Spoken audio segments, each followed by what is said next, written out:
उसके पश्चात उन्होंने अपने गवाह बनाए आदरणीय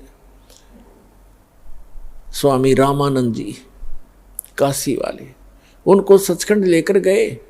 वो योगी पुरुष अपने आप में योगी पाक रहे थे। चारों वेदों और गीता पुराण आदि के वह ब्रह्मज्ञ ज्ञाता प्रसिद्ध हो रहे थे। जब परमात्मा ने बताया कि स्वामी जी 4 वेद और पुराण 18 ये एक उजड़ जेरा है, तत्व ज्ञान परम साहेब का वो तो ज्ञान उचेरा है। रामानंद जी वेदों पर गर्व करते थे, पुराणों और गीता पर गर्व करते थे कि इस कंप्लीट स्पिरिचुअल नॉलेज है, संपूर्ण अध्यात्म ज्ञान है। परमात्मा ने कहा कि ये तो एक उज्जड़ झेरा है, 4 वेद और पुराण 18 ये एक उज्जड़ झेरा है, इससे निकल नहीं सकते इस साधना से, ये इनकम्प्लीट है। फिर रामानंद जी के भ्रम को निवारण करने के लिए सचखंड लेकर गए। वहाँ देखा अपना वास्तविक स्थान और परमात्मा बैठे सिंहासन पर, राजा के समान, सिर पर मुकुट, सफेद छत्र और राजा की तरह अनंत कोट ब्रह्मांड के संचालक के सिंहासन पर विराजमान प्रभु को देखा उस 5 वर्ष के बालक के रूप में, और फिर अपना वास्तविक रूप बनाया, फिर बालक रूप धारण किया, फिर उस महापुरुष को वापस छोड़ दिया। तब स्वामी रामानंद जी ने कहा था कि 2 ठोर है एक तू, 2 ठोर, वहाँ भी आप हो यहाँ भी आप हो। 2 ठोर है एक तू भया एक से 2, और गरीबदास हम कारणे आए हो मगजो। तुम साहेब तुम संत हो, तुम सतगुरु तुम हंस, गरीबदास आपके रूप बिना और न दूजा अंश। मैं भक्त, पहले तो विद्वान पाक रहे थे, मैं ऋषि को आवे थे स्वामी रामानंद पंडित जी। फिर कहते मैं भक्त मुक्त हुआ, मेरा भरम कर्म भयो नाश, गरीबदास निज ब्रह्म तुम, यानी निज ब्रह्म यानी वास्तविक भगवान आप हो, मुझे हुआ दृढ़ विश्वास। तुम स्वामी मैं बाल बुद्धि, ब्रह्म कर्म भयो नाश, गरीबदास निज ब्रह्म तुम हो गया दृढ़ विश्वास। तो पुण्यात्माओं, ये दूसरे गवाह उस कबीर भगवान के।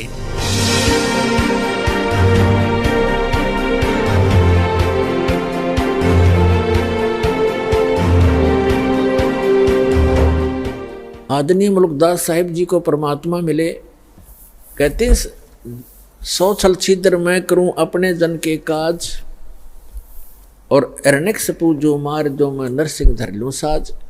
तो वो परमात्मा जो तीसरी प्रकार की स्थिति में कभी भी आकर कहीं कुछ समय रह जाते थे। पहले पुराने समय में क्या होता था, हम बहुत बार सुना करते थे कि एक गांव में एक संत आया था और 1 महीना रुका था। उसने अपना कोई नाम गाम नहीं बताया था और बहुत से लोगों को चमत्कार किए थे। वो अचानक फिर गायब हो गए, चले गए थे, पाए नहीं थे।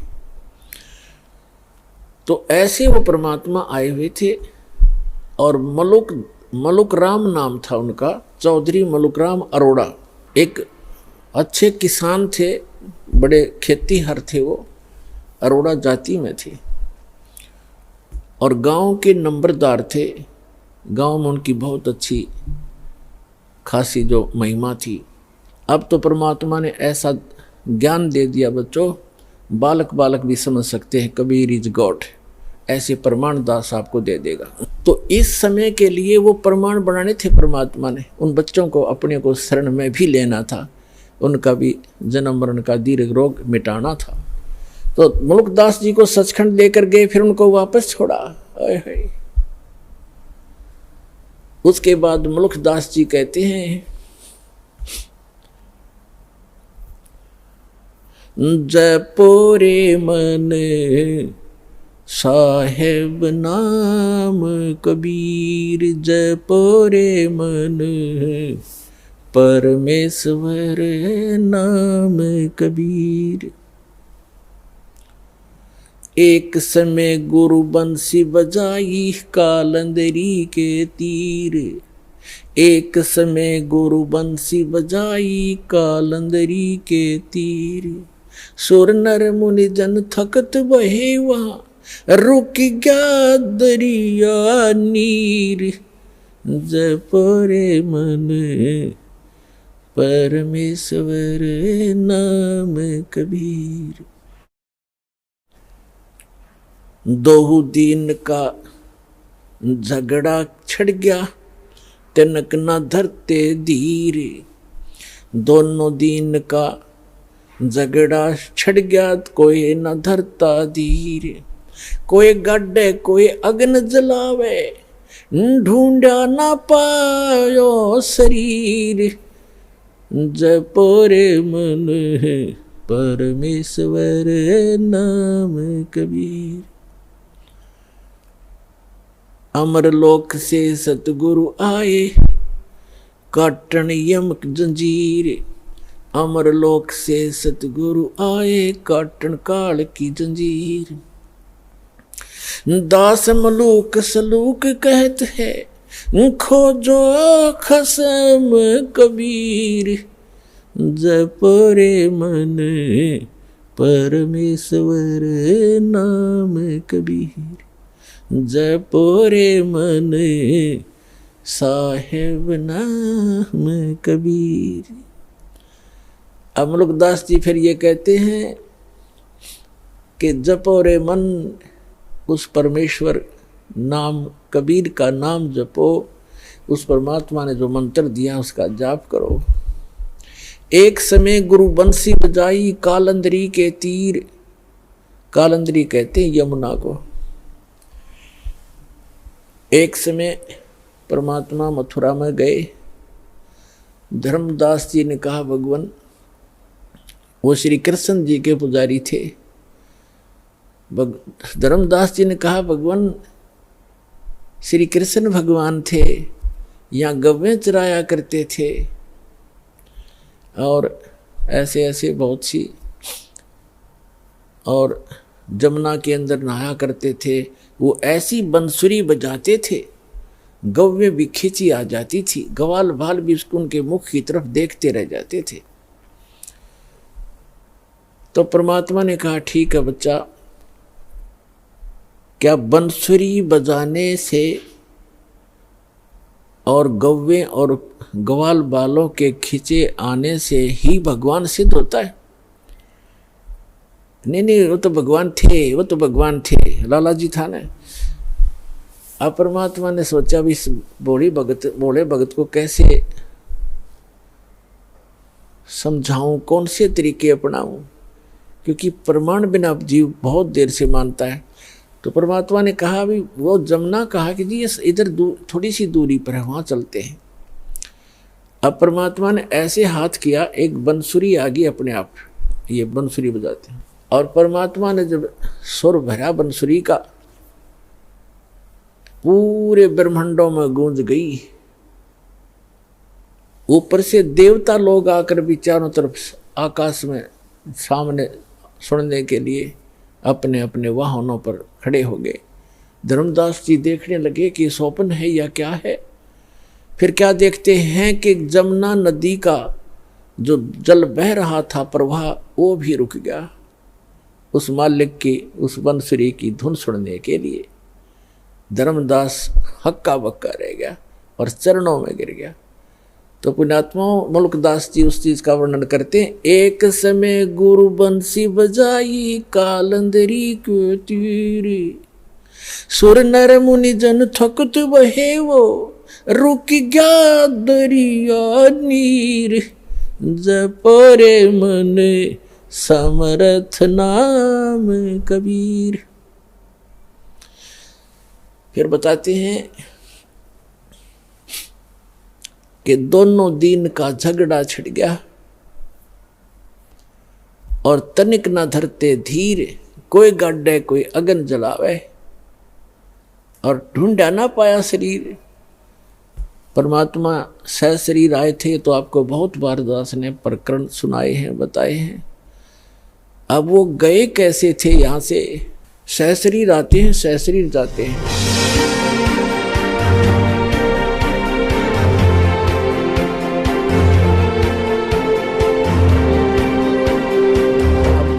क्या बताते हैं, थोड़ी सी महिमा परमात्मा की दादू जी के शब्दों से सुनाते हैं। परमात्मा की, परमात्मा शब्द कहने से पाप कटने लग जाते हैं जीव के, लेकिन जो परमात्मा है उसको उद्देश्य बनाकर उसको परमात्मा कहा जाए। अब जैसे हम तहसीलदार को और प्रधानमंत्री कहें जाएं और उसका आगे एप्लीकेशन रखें, प्रधानमंत्री के सत्र का काम और उसके तहसीलदार के आगे रखें, बेसिक प्रधानमंत्री कहें जाओ कति नारी जय अरना वो काम कर सकता, तो प्रधानमंत्री का ही उद्देश्य लेकर उसका आगे अर्जी रखेंगे तब ये काम होगा। अब क्या बताते हैं दादू साहब जी ने कैसे गुण गाए हैं। जो जो शरण कबीर के वो तिर्गे अंत अपारे, दादू गुण के ता कहूं भाई कहत न आवे वारे, कहत न पावे पार। कबीर करता आप है दूजा ना कोई, दादू पूर्ण जगत को भक्ति दृढ़ावत सोए। ठिका पूरा होए जब सब कोई तजे शरीर, दादू काल पकड़े नहीं जपे जो नाम कबीर। आदमी की आयु घटे तब जम घेरे आए, स्मरण किया कबीर का दादू लिया बचाए। मेट दिए अपराध सब आए मिले छन माही, दादू संग ले गए कबीर चरण की छाई। सेवक देव निज चरण का दादू अपना जान, भृंगी सत कबीर ने कीन्या आप समाने। दादू अंतर्गत सदा छन छन सुमरण ध्याने, वारू नाम कबीर पर पल पल मेरे पराणे। सुन सुन साख कबीर की यूं काल नवावे माथे, धन धन तीनों लोक में दादू जोड़े हाथ। केरी नाम कबीर का विखम काल गजराज, दादू भजन प्रताप से ये भाग्य सुनत आवाज। पल एक नाम कबीर का दादू मन चितलाए, अस्थि के असवार को ये स्वान काल ना खाए। सुमरत नाम कबीर का कटे काल की पीरे, दादू दिन दिन ऊंचा होए फिर परमानंद सुख सीरे। दादू नाम कबीर की जय कोई लेवे ओटे, तिनको कभू लागे नहीं ये काल बजर की चोटे। और संत सब कूपे हैं केते झरीता नीर, दादू अगम अपार है ये दरिया सत कबीर। अब ही तेरी सब मिटे ये जन्म मरण की पीर, श्वास उश्वास सुमर ले दादू नाम कबीर। कोई सरगुण में रीझ रहा कोई निर्गुण ठहरोवे, दादू गति कबीर की मोह से कही ना जावे। दादू नाम कबीर का सुन के कांपे काले, नाम भरोसे जो चले होए नवा का वाले। जिन मोह को निज नाम दिया सोए सतगुर हमारे, दादू दूसरा कोई नहीं ये कबीर सिरजनहारे। अब क्या बताया दादू जी ने, क्योंकि गरीबदास जी की महिमा चल रही है, थोड़ा सा इसलिए हिंट देना पड़ा, इसका आगे लिंक है इससे। दादू साहब जी क्या कहते हैं कि सुन सुन साख कबीर की, साख माने महिमा, परमात्मा की सामर्थ्य है। सुन सुनने से जैसे परमात्मा की महिमा जहां चलती है तो काल भी माथा रगड़ा के वो तो समर्थ है।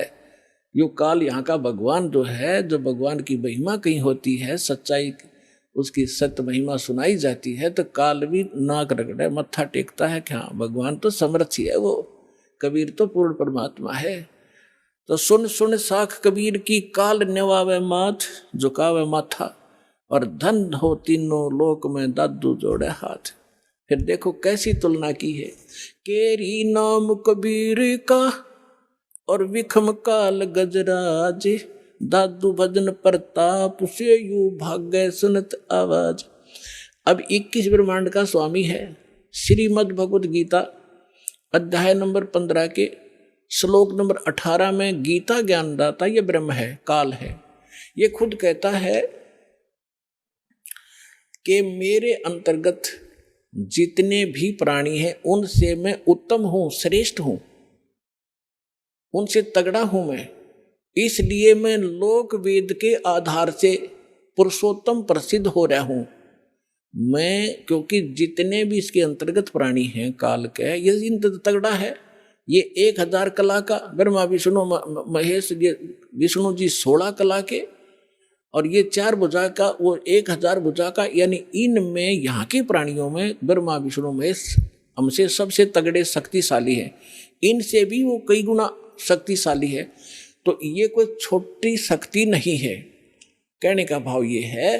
तो यहाँ दादू जी कहना चाहते हैं कि केरी नाम कबीर का, केरी मन बब्बर शेर, और बब्बर शेर कहीं धाड़ मारता हो और हाथी आसपास घूम रहा हो, हाथी इतना भयभीत हो जाता है, लीद कर देता, वो टट्टी कर देता एकदम, इतना डर जाता है, भाजगन की सोचा कि इधर से जान बचे मेरी।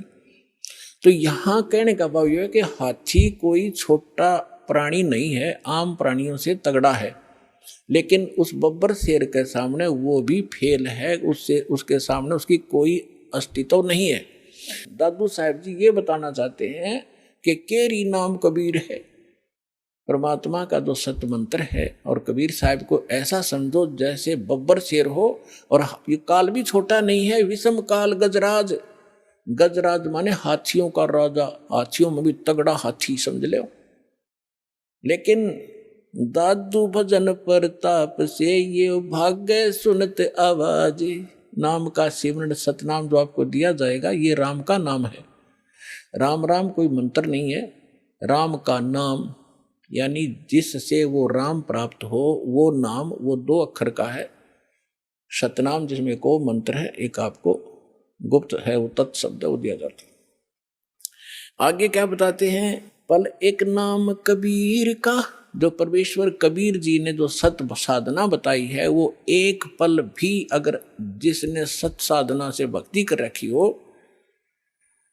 पल एक नाम कबीर का दादू मन चित लावे, अस्थि के असवार को स्वान काल नहीं खावे। अब देखो इन महापुरुषों की वाणी को समझना किसी बालक के बस की बात नहीं है। ये महापुरुष पाके पढ़े, दादू पंथी, कबीर पंथी, गरीबदास पंथी, किसी ने कख नहीं बताया इनकी वाणी का, ये समझ नहीं सके इनको। अब यहाँ कैसी, पहले तो तुलना की कि परमात्मा को तो केरी बब्बर शेर समझो, और हाथी भी कोई छोटा नहीं है, लेकिन उसके सामने हाथी की कोई अस्तित्व नहीं है बब्बर शेर के सामने। तो हमारे समर्थ भगवान इतने शक्तिशाली हैं इस काल की तुलना। अब आगे क्या बताते हैं कि आप जिन्होंने कबीर परमात्मा की शरण ले ली, आप बैठ गए हाथी पे, और काल को कह रहे हैं, काल को समझ लो डॉग, कुत्ता। हाथी पर बैठे व्यक्ति को वो स्वान हानि नहीं कर सकता किसी भी कीमत पर। अगर हाथी पर बैठे रहे, रात पर नीचे गिर गए, फिर तो पिंडी पाड़ेगा वो। अगर परमात्मा की शरण छोड़ दी तो काल तो खाएगा ही खाएगा। वो तो उसका तैयार बैठा हो, तो जैसे हाथी के ऊपर स्वान इंसान बैठा हो और कुत्ते भौंकते रहते हैं, क्योंकि ये बताना चाहते हैं दादू साहब जी कि आप भगवान की शरण में आने के बाद इस काल की रीत से, पहुंच से इतने बाहर हो जाते हो जैसे काल ने समझ लियो फिर कुत्ता, आप बैठ गए हाथी पे, ये तुम्हें किसी भी प्रकार से हानि नहीं कर सकता, निकट भी नहीं आ सकता। इतना आप इतने सुरक्षित हो गए इस कबीर भगवान की शरण। तो यहाँ क्या बताते हैं, पल एक नाम कबीर का दादू मन चितलावे, अस्थि के असवार को स्वान काल नहीं खावे। स्वान माने कुत्ता, अस्थि माने हाथी पर बैठे व्यक्ति को जैसे कुत्ता हानि नहीं कर सकता, कबीर परमेश्वर की शरण में आने के बाद आपको ये काल कोई दुख नहीं दे सकता। सुमरत नाम कबीर का कटे काल की पीर, दादू दिन दिन ऊंचा हो फिर परमानंद सुखसीर। कबीर साहब का नाम जिसने मिल गया और मर्यादा से चलता रहा, डेली अन्य व्यक्तियों से उभरता चला जाओगा, धीरे धीरे अलग छट जाओगे, कुछ दिनों में समाज से न्यारा घर हो जाएगा आपका। और फिर परमानंद सुखसीर, परमानंद परमानंद, जैसे गीता अध्याय नंबर 18 के श्लोक नंबर 62 में कहा कि अर्जुन तो सर्वभाव से उस परमेश्वर की शरण में जा, उसकी कृपा से तू परम शांति यानी परमानंद को प्राप्त होगा और उस शाश्वत स्थान को प्राप्त होगा। तो यहां दादू साहब जी वही कह रहे हैं कि सुमरत नाम कबीर का कटे काल की पीर, दादू दिन दिन ऊंचा हुआ फिर परमानंद सुखसीर। दादू नाम कबीर की जय कोई लेवे ओटे, तिनको कभू लागे नहीं ये काल कर्म की चोटे। काल के वज्र, जैसे किसी का बेटा मार दिया, किसी का बेटी विधवा कर दी, किसी की टांग काट दी, किसी को कैंसर कर दिया, कहते ये काल के वज्र हैं, ये काल के छुरे हैं, हथियार हैं आपको सताने के लिए। कहते फिर काल के वज्र की चोट आप पे असर नहीं करेगी, आप इतने सुरक्षित हो जाओगे। और संत सब कूप केते दरिता नीरे, दादू अगम अपार है वो दरिया सत्य कबीर। महापुरुषों की वाणी देखो पुण्यात्मा, गदगद आत्मा हो जाती है। अब उनको ये नकली ये आचार्य शंकराचार्य ये मंडलेश्वर महर्षि जो क्या करते होता, अनपढ़ थे, अशिक्षित थे, मूर्खा की भाषा है उनकी ग्रंथों में। इसमें कैसी गजब की तुलना की है कि और संत सब कूप हैं। जैसे दास ने परमात्मा की परिभाषा बताई, तहसीलदार भी साहब है, उसकी जितनी शक्ति है उतना ही मालिक है। डिप्टी कमिश्नर भी साहब है, मंत्री, प्रधानमंत्री, मुख्यमंत्री, सारे साहब। तो यहाँ यही तुलना की है कि और संत, जैसे आप सुनते हो कि उस गांव में एक बाबा था, उसने ऐसा कर दिया, एक ने ऐसा कर दिया, छोटे मोटे। कहते ये भी अपनी शक्ति रखते हैं लेकिन वो कंप्लीट नहीं है, उससे सर्व लाभ नहीं हो सकते। आपका तहसीलदार से मित्रता है तो एक रजिस्ट्री करा सकते हो, साल 6 महीने 2 वर्ष 10 वर्ष 50 वर्ष में एक का काम करा पाओगे, उससे बाकी और समर्थ की शरण हो जा तो कितना सारे काम होते चले जाएंगे आपके। इस प्रकार क्या बताते हैं, और संत सब कूप हैं। और संत भी तुम बताते हो कि उसने, जैसे कोई विष्णु का पुजारी है और उसने विष्णु की भक्ति करके कुछ शक्ति संग्रह कर लिया, तो उसमें से बांट सकता है, वो थोड़ा बहुत राह देतेगा, लेकिन दोनों नरक में लास्ट में, चेला भी गुरु भी। तो यहाँ कहते हैं और संत सब कूप हैं। और उस महात्माओं को समझो, वो तो एक कुआं है, कुआं केवल पीने का काम ही कर सकता है, सिंचाई में नहीं कामयाब हो सकता। क्या हो गया कि थोड़ा बहुत भी कभी सारा दिन में सींच दिया तो सफिशिएंट नहीं है। और के तेज रीता नीर, यानी कोई झरने से बह रहा थोड़ा मोटा नाला है, वो भी कंप्लीट राहत नहीं दे सकता उस क्षेत्र को।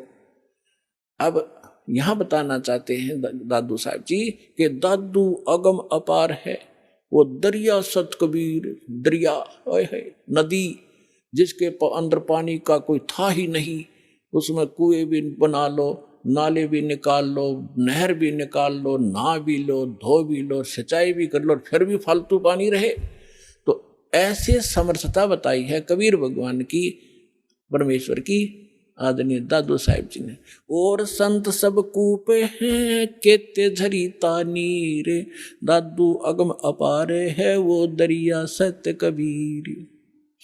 फिर क्या बताते हैं, अब ही तेरी सब मिटाइए जन्म मरण की पीर, श्वास उश्वास सुमर ले दादू नाम कबीर। ये कबीर नहीं सुमरना, वो सतनाम है जो आपको दिया जाता है, फिर सार नाम दिया जाएगा। इसका श्वास जो कबीर जी का जो मंत्र है वो सिमरण करना है। श्वास उश्वास से सुमर ले दादू नाम कबीर। दादू नाम कबीर का सुन के कांपे काले, नाम भरोसे नर चले हुए नवा का बाड़। कबीर साहब का जो मंत्र है, इसका सेवन करते रहना, कि काल आपका कुछ नहीं बिगाड़ पाएगा। जिन को निज नाम दिया सोए सतगुरु हमारे, दादू दूसरा कोई नहीं ये कबीर सिरजनहार।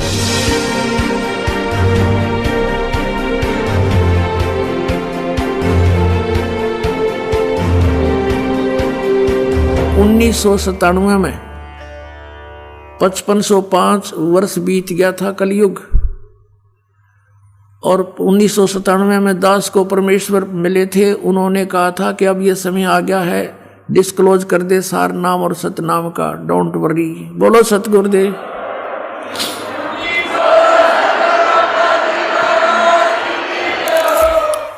अपना आत्मा ये ना सोचना कि दास बनावटी बात बनाकर अपना मूर्ख बनाना चाहता, नहीं, आपको बहुत बुद्धिमान बनाना चाहता है और सच्चाई से परिचित कराना चाहता है। कि उस समय दास ने इसको देखा भी नहीं था कि ये क्या, इतना गहराई से नहीं जाना था कबीर सागर को भी, लेकिन जो मालिक ने लेख लिख दिए वो अपने समय पर अपने आप होते रहते हैं। अब देखिएगा सन 1997 के लिए कैसे आपको यकीन होगा, देखना। दास ने एक पुस्तक लिखी है अध्यात्मी ज्ञान गंगा, और जो आपके कर कमलों में है, इसमें एक लेख है 538 पृष्ठ पे, यथार्थ कबीर पंथ परिचय नामक एक विषय है। और इसमें यहाँ लिखा है, मुझ दास यानी रामपाल दास को परमेश्वर कबीर साहिब जी संवत 2054 फाल्गुन मास शुक्ल पक्ष एकम मार्च 1997 को दिन के 10 बजे मिले थे, तथा सार शब्द की वास्तविकता और संगत को दान करने का सही समय संकेत देकर अंतर्ध्यान हो गए थे।